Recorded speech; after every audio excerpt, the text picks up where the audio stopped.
Hello, my name's Tom, and welcome to my short talk on keeping leafy greens green, reducing food wastage by harnessing the power of light.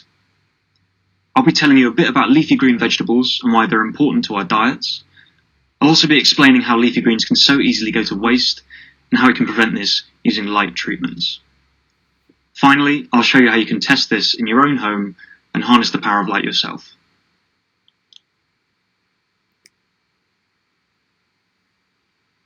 So, to start off, what are your favourite leafy green vegetables? There are almost too many to choose from, but here's a selection of three of my favourites: spinach, lettuce and basil.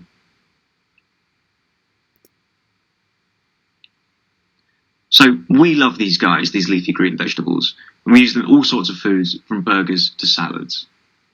Packed with vitamins and minerals, they're a good source of fibre and they're low in salt and fat. They're really good for us. So these vegetables form important parts of our diets and keep us healthy, as well as providing many of the flavours that we love. So, what's the problem, I hear you ask?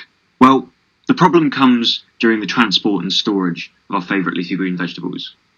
After they've been harvested and packaged, leafy greens are transported and stored in the dark. And being in the dark exposes them to an essential, but in this case, slightly sinister molecule called pith. So, our leafy greens aren't safe in the dark, but sadly, our leafy greens are stored and transported in the dark.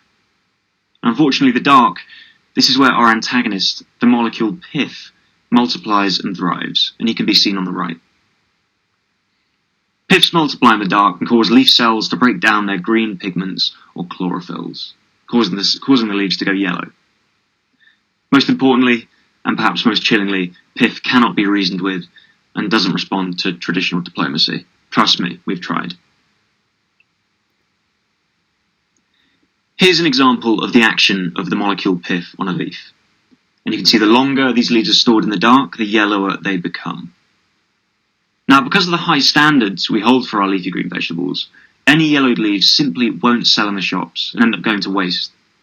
This is a really big problem. It's estimated that around a third of food grown globally, totaling 1.3 billion tonnes, never reaches consumers and is wasted in the supply chain.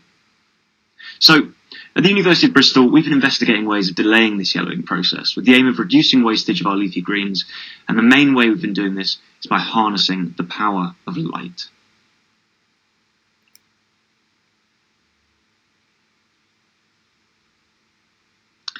Now, if any of you have done any physics, you might know that light is made up of a spectrum of different wavelengths. Many of the wavelengths we can see, and these make up the colours that are around us.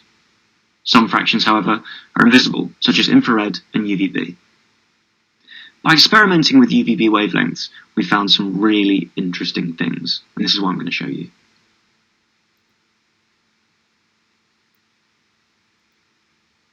So, here's the science we've been doing.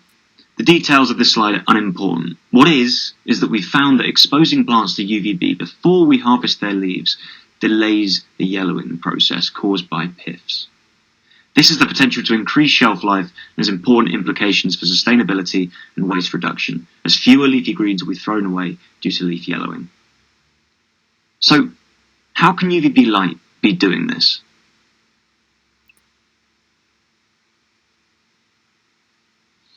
So, to answer that question, we need to come back to our antagonist, the pith molecule, which is responsible for leaf yellowing in the dark. By examining plants at the molecular level, it's been found that UVB light triggers the destruction of piths in the cells of leaves. Now, remember, pith causes that leaf yellowing and leads to wastage, so by destroying piths with UVB light, we can keep our leafy greens green for longer.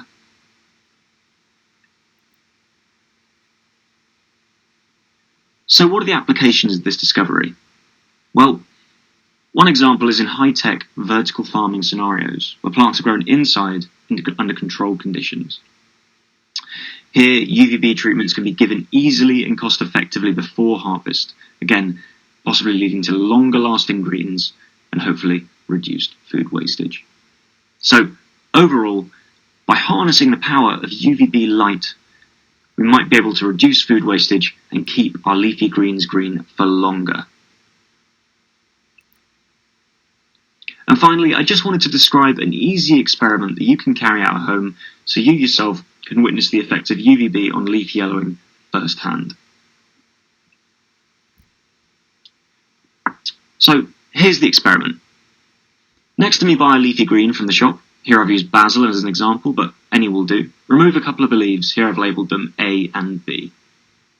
So, in this experiment, A is going to represent a leafy green in normal dark storage conditions. We're going to store it immediately in the dark, and that can be in your fridge or under your bed if you like. It just has to be in the dark, just like if it was being transported or stored in a warehouse.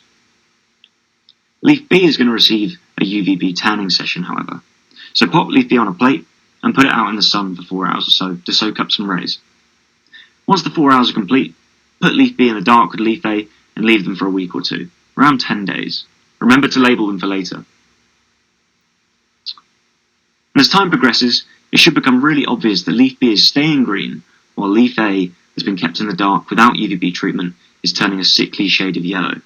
And voila! You've just harnessed UVB radiation, an emerging natural wonder and mechanism for reducing wastage and keeping our leafy greens green. Thanks for listening.